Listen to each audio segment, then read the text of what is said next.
আজি প্ৰবেবিলিটি অৰ্থাৎ সম্ভাবিতাৰ বিষয়ে বিতংকৈ আলোচনা কৰিম। তো প্ৰবেবিলিটি বা সম্ভাবিতা হল যিকোনো এটা ঘটনা সংঘটিত হওয়াৰ নিশ্চয়তা বা চান্সৰ যেটো মাত্ৰা সেইটোক সাংখ্যিকভাৱে প্ৰকাশ কৰা ধাৰণাটোকে কোৱা হয় সম্ভাবিতা। তো ঘটনা কি হ'ব পাৰে, যেনে এটা মুদ্ৰা টস কৰা, লুডুৰ ডাইচ এটা দলিয়াই দিয়া, তাজপাতৰ পৰা যিকোনো এটা কাৰ্ড তুলি অনা, ধৰক যে এটা বেগত বিভিন্ন কালাৰৰ বল আছিল, তাৰ পৰা ৰেণ্ডমলি এটা বল উলিয়াই অনা, ইত্যাদি ইত্যাদি। এতিয়া চাওক, আমি যদি এটা মুদ্রা টস কৰোঁ তো হেড আৰু টেইল অহাৰ সম্ভাৱিতা কি, যে 50-50। তাৰ মানে হেড অহাৰ চান্স হল 50% আৰু টেইল অহাৰ চান্স হল 50%। তো আমি যদি এইটো এনেকৈ লিখোঁ যে 50%ৰ ঠাইত তলত 100, তো 1/2, তো এইটো হ'ব 1/2। চ' প্ৰবেবিলিটি কি হ'ব পাৰে, যে পাৰ্চেণ্টেজত হ'ব পাৰে, আকৌ ভগ্নাংশতো হ'ব পাৰে। তো সম্ভাৱিতা উলিওৱাৰ এটা সূত্ৰ আছে, ওপৰত আমি লিখিম যে ঘটনাৰ সপক্ষে ঘটা ফলাফলৰ সংখ্যা বাই পৰীক্ষাটোত সকলো সম্ভাব্য ফলাফলৰ সংখ্যা। তো সব প্ৰশ্ন কি আছে, যে এটা মুদ্ৰা টস কৰিলে হেড পোৱাৰ সম্ভাৱিতা কিমান। তো চাওক, এটা মুদ্ৰা যদি আমি টস কৰোঁ তো কি আহিব পাৰে, হেড আহিব পাৰে নাইবা টেইল আহিব পাৰে। হেড পোৱাৰ সম্ভাৱিতা কি হ'ব, ফৰ্মুলা চাওক কি আছে, যে ওপৰত ঘটনাৰ সপক্ষে ঘটা ফলাফলৰ সংখ্যা। তো হেডৰ সপক্ষে ঘটা ফলাফল কি 1, আৰু পৰীক্ষাটোত সকলো সম্ভাব্য ফলাফলৰ সংখ্যা। পৰীক্ষাটোত সম্ভাব্য ফলাফল কেইটা হৈছে 2টা, হেড নাইবা টেইল। তো আমি তলত 2 লিখিম। হেড অহাৰ প্ৰবেবিলিটি কি হ'ল, যে 1/2। এতিয়া চাওক, আমি এটা কয়েনৰ ঠাইত যদি 2টা কয়েন টছ কৰোঁ তো সম্ভাব্য ফলাফল কি আহিব পাৰে। ধৰিলোঁ প্ৰথমটোত এইচ উঠিছে, ছেকেণ্ডটো এইচ উঠিছে। নেক্সট আমি আকৌ ট্ৰাই কৰিলোঁ, তেতিয়া এইচ উঠিল, পিছতটো উঠিল টি।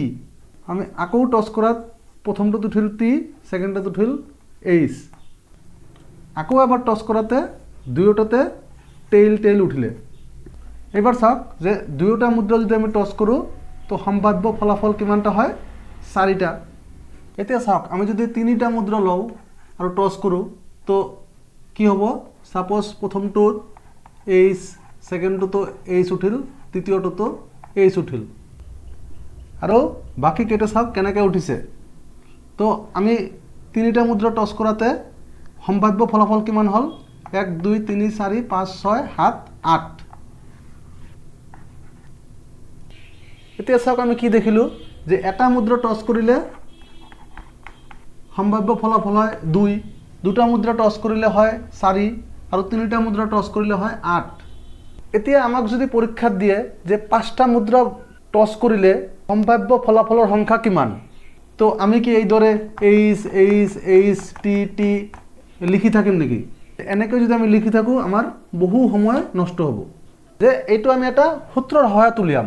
তো চাওক, প্ৰশ্ন কি আছে, যে 5টা মুদ্ৰা টছ কৰিলে মুঠ সম্ভাব্য ফলাফলৰ সংখ্যা কিমান। ফৰ্মুলাটো কি হ'ল, যে এটা বস্তুৰ যিমানটা পৃষ্ঠা থাকিব আমি তাৰ পাৱাৰত n লিখিম। তো মুদ্ৰাৰ ক্ষেত্ৰত কি হ'ব, যে পৃষ্ঠা কেইটা মুদ্ৰাৰ 2টা, হেড আৰু টেইল। তো ফৰ্মুলাটো কি হ'ব, 2 to the power, 5টা মুদ্ৰা কৈছে তো 2 to the power 5। এতিয়া চাওক, 2 to the power 5 মানে কি, 32। তো আহি গ'ল আমাৰ আনসাৰ। নেক্সট কুৱেশ্যন চাওক কি আছে, যে 2টা মুদ্ৰা একেলগে টছ কৰিলে 2টা মুণ্ড পোৱাৰ সম্ভাৱিতা। মুণ্ড মানে হেড। তো 2টা হেড পোৱাৰ সম্ভাৱিতা কি হ'ব। আমি যদি 2টা মুদ্ৰা একলগে যদি আমি টছ কৰোঁ তো কি আহিব পাৰে, head head, head tail, tail tail, আৰু টেইল হেড। তো চাওক, 2টা হেড কেইবাৰ আহিছে, যে এবাৰ, আৰু মুঠ সম্ভাৱিতাৰ ফলাফল কিমান, 4।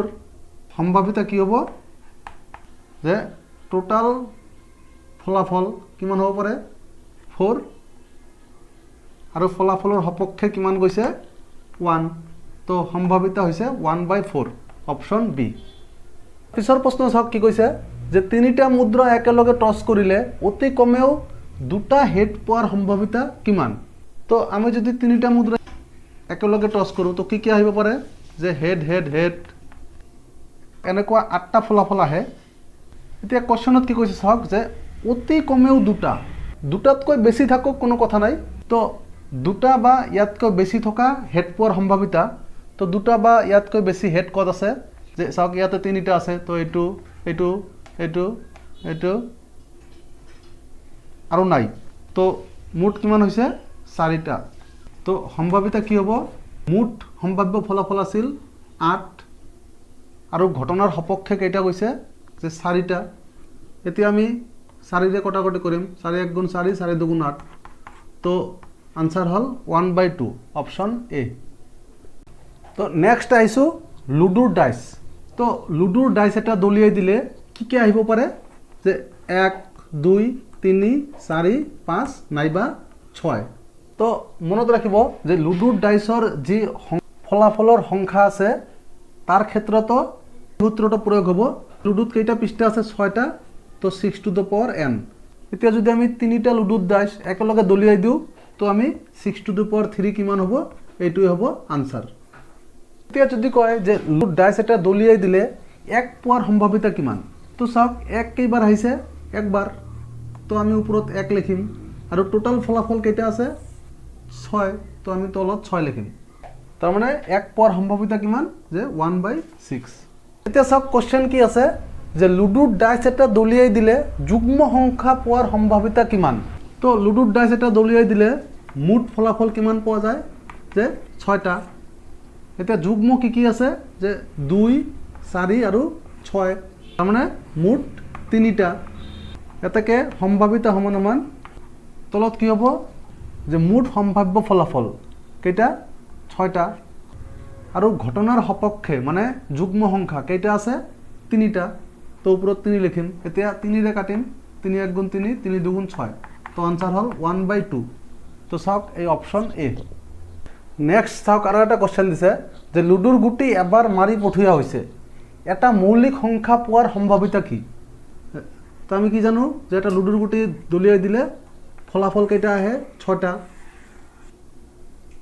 তাৰে কৈছে যে এটা মৌলিক সংখ্যা। তো মৌলিক সংখ্যা কি কি আছে 2 3 আৰু 5। তো সম্ভাৱিতা কি হ'ব যে তলত হ'ল টোটাল ৰেজাল্ট কিমান 6 আৰু ওপৰত হ'ল টাৰ্গেটেড ৰেজাল্ট, তো কি 1 2 3। তো কটাকটি কৰিলে হয় 1/2। এতিয়া আৰু এটা টাইপৰ কোৱেশ্যন আছে চাওক যে ডাইচ এটা দলিয়াই দিলে 7 পোৱাৰ সম্ভাৱিতা কিমান। তো ভালকৈ মন কৰিব যে লুডুৰ ডাইচ এটা দলিয়াই দিলে কি কি থাকে 1 2 3 4 5 6, তো 7 থাকে নেকি, 7 নাথাকে, তাৰমানে এইটো এটা অসম্ভৱ ঘটনা। গতিকে মনত ৰাখিব এনেকুৱা অসম্ভৱ ঘটনাৰ প্ৰবাবিলিটি হ'ব সদায় 0। এতিয়া আমি আহিছোঁ তাজপাতলৈ যে এটা জাপত মুঠ কিমানটা তাজ থাকে যে 52, তাৰে ভিতৰত আধা থাকে ৰঙা, অৰ্থাৎ 26টা ৰঙা আৰু 26টা কলা। এই 26টাক আকৌ দুটা ভাগত ভাগ কৰা হয় 13টা 13টাকৈ। প্ৰতিটোৰ আকৌ নাম আছে, এই 13টাক কি কয় হৰ্তন আৰু 13টাক কি কয় ৰোহিতন, আৰু কলাৰ ভিতৰত আকৌ দুটা ভাগ আছে ইস্কাপন আৰু চিৰ্তন। তো আমাৰ কোৱেশ্যন কেনেকুৱা আহিব পাৰে চাওক, কি আছে যে ভালদৰে মিহলোৱা এজাপ কাৰ্ডৰ পৰা এটা কাৰ্ড টানি লোৱা হ'ল, ৰোহিতন কাৰ্ড পোৱাৰ সম্ভাৱিতা কিমান। চাওক মুঠ কাৰ্ড কিমান থাকে 52, তাৰে ৰোহিতন কিমান যে 13। এটাকে সম্ভাৱিতা যে মুঠ কিমান 52, তাৰে ৰোহিতন 13, তো এইটো ওপৰত থাকিব। তো আমি 13ৰে যদি কটাকটি কৰোঁ 13 1 গুণ 13 13 4 গুণ 52, তো 1/4 আনসাৰ।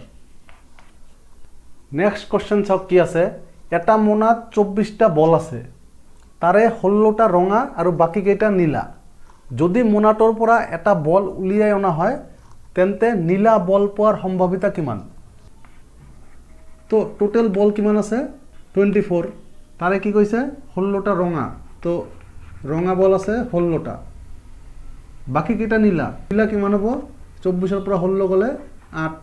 এতিয়া নীলা বল পোৱাৰ সম্ভাৱিতা কি হ'ব যে টোটাল বল আছিল 24 এটা তলত হ'ব আৰু নীলা কিমান আছে 8 এটা ওপৰত হ'ব তো 8 1 গুণ 8 8 3 গুণ 24 তাৰ মানে 1/3 এইটোই হল আনসাৰ তো আজি পাৰ্ট 1 ত সম্ভাৱিতাৰ বেসিক গণিতবোৰ আলোচনা কৰিলো নেক্সট আহিব পাৰ্ট 2 এই পাৰ্ট 2 ত হাত মিলোৱা আৰু উপহাৰৰ সম্ভাৱিতাৰ গণিতবোৰ অতি সহজে সমাধান কৰিম তো পৰৱৰ্তী ভিডিঅ'বোৰ আপোনাৰ টাইমলাইনত পাবলৈ মোৰ চেনেল আসাম জব প্ৰিপাৰেচন এতিয়াই সাবস্ক্ৰাইব কৰক ধন্যবাদ